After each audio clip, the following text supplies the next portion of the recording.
best thyroid clinic. Min Hospital. 굉장히 특이한 갑상선염 치료 사례가 있다고 들었는데 네. 무엇인가요? 아마 처음 들어보시는 분이 많을 텐데요. 갑상선염 하면은 우리가 아마 환자들이 제일 잘 알고 있는 얘기로는 하시모토 갑상선염이라고 이제 저하증 환자들 대부분이 이 동양권에서는 하시모토 갑상선염이 생긴다.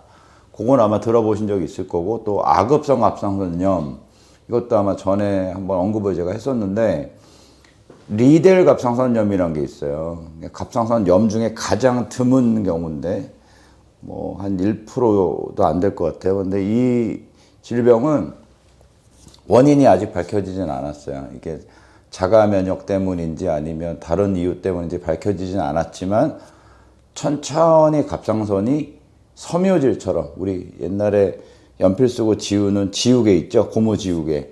그렇게 딱딱한 섬유 조직 덩어리로 바뀌는 거예요. 갑상선 조직이 원래 말랑말랑하거든요. 그러니까 양쪽 갑상선이 다 그렇게 딱딱한 고무처럼 변하니까 기도를 누르고 또 목소리 신경도 누르고, 그래서 압박 증상 때문에 굉장히 고통스러워하는 병이거든요. 어떤 때는 숨쉬기 불편해서 호흡곤란으로 오시는 분도 있고, 그래서 그 경우 치료 사례인데요. 한번 말씀드려 볼게요. 이분은 이제 60이 넘으신 분인데 원래 작년에 저희 병원에서 저하증 진단을 받으셨어요. 예, 그리고 이제 약물 치료하던 중에 올 1월쯤에 이제 폐암 진단을 받으셔서 대학병원 가서 치료를 하셨거든요. 그리고 나서 이제 몸 컨디션이 되게 떨어져 있는 상태로 집에서 그냥 일상생활을 하시는데 목이 너무 딱딱해지면서 이제 부어오르니까 놀라서 저희한테 오셨거든요. 봤더니 갑상선 초음파 사진을 보면 여기 화면에 보시면 새까맣게 돼 있는데 요 가운데가 숨쉬는 기도고, 갑상선이 부어 있으면서 초음파로 보면 좀 밝게 보여야 되는데 아주 거뭇태태하게 마치 이제 죽은 조직처럼 기도를 감싸고 있는 양상이 확인이 됐고, 리델 갑상선염이라는 이제 의심이 들어서 조직 검사도 하고, 그다음에 1차적으로는 바로 스테로이드를 써요. 저희가 이제 스테로이드를 의료 분야 여러 분야에서 쓰는데, 뭐 예를 들면 무릎 관절염이 있어도 쓰는 경우가 있잖아요. 그러니까 염증 급성기 때는 스테로이드를 쓰면은 좀 염증을 완화시키는 효과가 있어서 이 딱딱해져 있는 갑상선을 좀 말랑말랑하게 연화시킬 수 있는 작용이 있어요. 그래서 스테로이드를 썼는데 아주 숨쉬기 불편한 거는 넘어갔는데 스테로이드를 계속 오래 쓸 수 없거든요. 그래서 좀 줄여나가면서 끊어보려고 하면 다시 딱딱해지고, 그래서 아주 저용량으로 꾸준히 유지를 했는데 더 이상의 호전이 없어서 약물 치료, 그러니까 스테로이드 치료나 면역 억제 치료를 함에도 불구하고 이 기도를 누를 정도의 압박감이 개선이 되지 않으면 갑상선을 다 절제해야 되거든요. 그래서 저희가 처음 진단은 1월이 됐는데 요번 달에 이제 한 1년 정도 저희가 끌었죠. 요번 달에 수술을 해서 리델 갑상선염이라고 이제 확진이 나오고, 환자분은 이제 숨쉬기도 좀 편해진 상태로, 갑상선약은 그전에도 드셨는데 용량 변화는 없어요. 그래서 치료를 완료했던 경우인데, 리델 갑상선염은 굉장히 드물어요. 경험 못 해본 선생님도 되게 많고, 그래서 이런 치료사를 한번 말씀드리고 싶어서 오늘 얘기하고 있습니다. 조직을 다 제거한 다음에 이제 조직을 저희가 봤더니, 여기 화면 보시면 이 첫 사진이 갑상선 전체를 띄어낸 건데, 저희가 일반적으로 이 갑상선 모양하고 따지면 여기 이제 정상 크기거든요. 울퉁불퉁한 게 굉장히 이렇게 불규칙하게 생기는 변화가 오고, 요거를 저희가 메스로 열어보니까 이렇게 허연 부분이 안에 대부분을 차지하죠. 이게 메스로 가운데를 가른 건데요. 허연 부분이 섬유 조직이에요. 그러니까 어떤 이유인지 모르지만 정상적인 갑상선 세포들, 이렇게 불긋불긋한 부분이 있어야 되는데 여기 그나마 정상 부분이 약간 있는 거고요. 대부분은 섬유 조직으로 변했더라. 그래서 리델 갑상선염은 대부분은 수술을 합니다. 숨 쉬는 게 너무 불편해져서 누가 계속 목을 조르고 있는 약간 질식당할 것 같은 느낌을 하루 종일 겪기 때문에 환자분들이 되게 답답해 하세요. 그래서 수술적으로 치료한 사례고 상당수는 약물 치료에 반응이 없어서 수술을 할 수밖에 없다. 그런 사례가 있어서 말씀을 드렸습니다. 리델 갑상선염 같은 경우에는 아까 제가 딱딱해진다 그랬잖아요. 이 도구로 잡을 수가 없을 정도로 딱딱해져요. 그래서 이분은 아예 그냥 절개법으로 들어갔고, 리델 갑상선염 같은 경우에는 내시경으로 하면은 하다가 조직이 찢어질 수 있거든요. 그러면 출혈이 되기 때문에 이분은 지금 거의 출혈 없이 그냥 오롯이 갑상선 그대로 드러냈거든요. 그러니까 내시경으로는 좀 힘들어요, 이런 경우 수는. 그래서 내시경을 하다가 전환한 게 아니라 아예 그냥 절개법으로 설명을 해서 수술을 1시간 정도에 완료한 케이스입니다.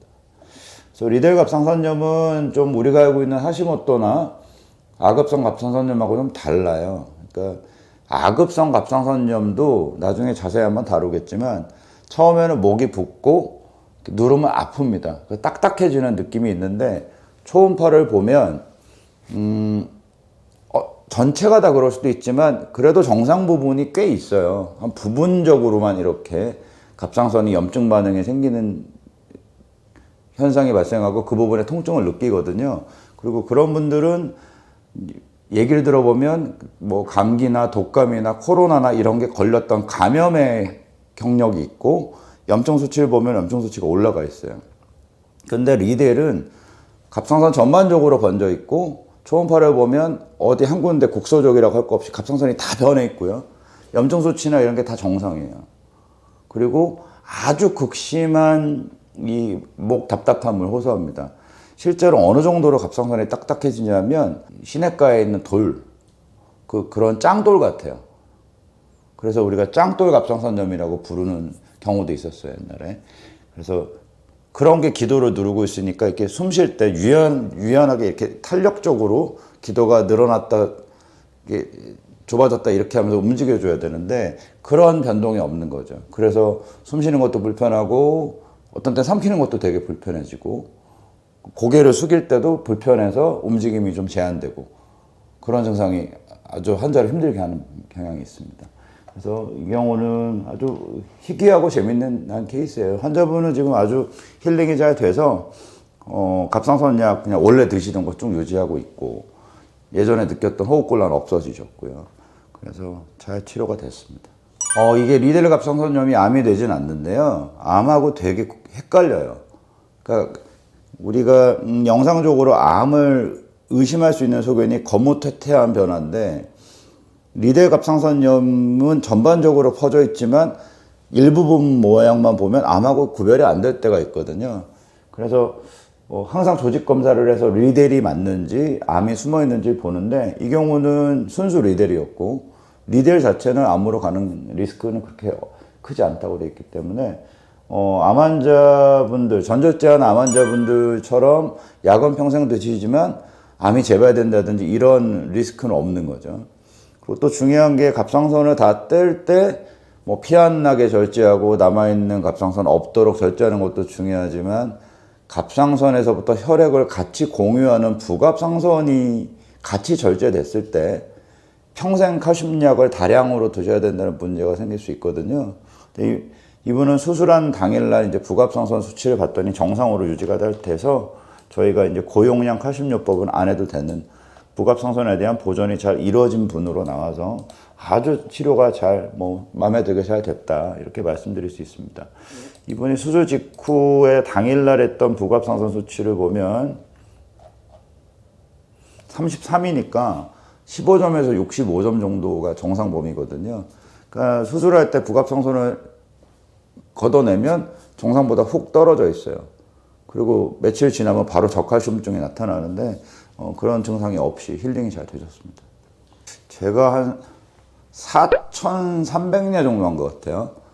내시경으로만. 근데 리델 갑상선염이 딱 14명 있더라고요. 그러니까 제가 많이 한 편이에요. 그렇게 따지면. 리델은 참 만나기 어렵거든요. 왜냐하면은 저희 같은 갑상선 외과, 내분비 외과로 넘어오시는 분들은 이제 내과에서 약물 치료를 하다 안 되는 분들이니까 약물 치료로 낫는 분들이 좀 걸러지고 이제 최후 치료만 남은 분들만 오기 때문에 우리가 대학에 있는 선생님들 리델을 그렇게 많이 경험은 못 할 거예요. 근데 이제 저 같은 경우는 약물 치료하고 수술적 치료를 같이 하다 보니까 처음에 오셨을 때 리델인 걸 바로 진단을 했거든요. 그래서 스테로이드로 최대한 억제 치료를 했는데도 불구하고 환자가 이제 반응이 없어서 수술을 했고, 그 결과가 이제 최종적으로 리델로 나온 거죠. 의심해 볼 만한 증세 같은 거 자각할 수 있는 게 있을까요? 이게 이제 저희처럼 갑상선 진찰을 좀 해본 사람들은 일반적인 갑상선의 그 말랑거림, 경화도라고 그러죠. 그거하고 이런 병적인 상태를 딱 진찰로 대충 알아요. 아, 이분 예를 들면은 전반적으로 다 말랑거리는데 특정 부분만 아파요. 그리고 항진증 증상처럼 있으면 이분 아급성인가 보다 이렇게 생각한다든지, 아니면 약을 대부분 먹고 오시거나 아니면 저하증 유사 증상을 갖고 갑상선염 검사를 했더니 하시모토로 나오는 분도 있고 이런데, 환자분들이 그런 진찰 소견 이런 거를 평소에 잘 안 만져보니까, 그래서 목이 좀 심하게 딱딱하고 바윗돌이 목 안에 있는 것 같다. 갑상선이 요 목젖 아래쪽에 있거든요. 여기 요만큼 있는데 여기가 불룩하면서 굉장히 딱딱하다. 이거 뼈가 아닌가 싶을 정도로 딱딱하다 싶으면 오시는 게 맞습니다. 제가 한 2, 3년 전 케이스인데, 진료가 거의 마무리되던 한 5시 반 넘어서의 시간에 지금 제가 수술한 분보다 더 목이 돌출되고 아주 심한 리델 갑상선염 환자가 있었어요. 근데 그분은 피검사 결과를 보고 제가 이제 아주 고용량 스테로이드를 처방을 했는데, 이분이 이제 그 가족분이 데리러 온다고 1층 로비에서 기다리시더라고요. 근데 진료할 때부터 호흡곤란 때문에 안절부절 못 하시더라고요. 그래서 제가 이분 호흡곤란 때문에 응급 상황이 생길 수도 있겠다 싶어서 이제 저희가 응급실로 보냈어요. 저희는 응급실은 없으니까. 그래서 환자가 아무리 봐도 스테로이드라는 약이 작용을 하는 기간 동안에 이 호흡이 유지되기가 좀 어려울 수도 있겠다. 그러니까 이제 마음이 불안하니까 환자가 더 호흡을 가쁘게 쉬니까 더 숨은 더 차고 또 과호흡 증후군이 나타나서 막 몸은 저리고 막 이런 상황이 돼서, 그래서 응급실에 보내서 그 급한 처치만 끝나고 다시 와서 이제 저희가 수술해서 치료한 케이스 있었거든요. 응급 상황이 가끔 있어요. 아주 목을 꽉 졸라서 이제 천천히 딱딱해지지만 인계치까지 버티다가 그 수치, 그 이상을 넘어서서 목을 조르게 되면은 정말 숨을 일상적으로 들여 마시는 것도 잘 안 될 때가 있거든요. 우리 천식 환자처럼. 그래서 굉장히 응급했던 기억도 있고, 그래서 리델 갑상선염은 치료 절차는 어떻게 보면 심플하지만 상당히 심해서 오시는 분들은 거의 응급처럼 오십니다. 그래서 뭐 예를 들면 이 귀 뒤나 턱 밑에는 임파선이에요. 그러니까 이 영상을 보시고 붓기만 하면 어디 이제 리델인 줄 알고 놀라실 필요는 없는데, 정말 갑상선 부위, 여기 가슴에 뼈 만져지는 위부터 목젖 사이에 불룩하게 뭐가 나왔는데 너무 딱딱하고 만졌더니 숨 쉬는 게 막 눌릴 정도로 불편하다. 그럼 와서 진료 한번 꼭 보셔야죠. 그래서 아주 특이 사례라서 말씀드렸습니다. Best Thyroid Clinic. Nin Hospital.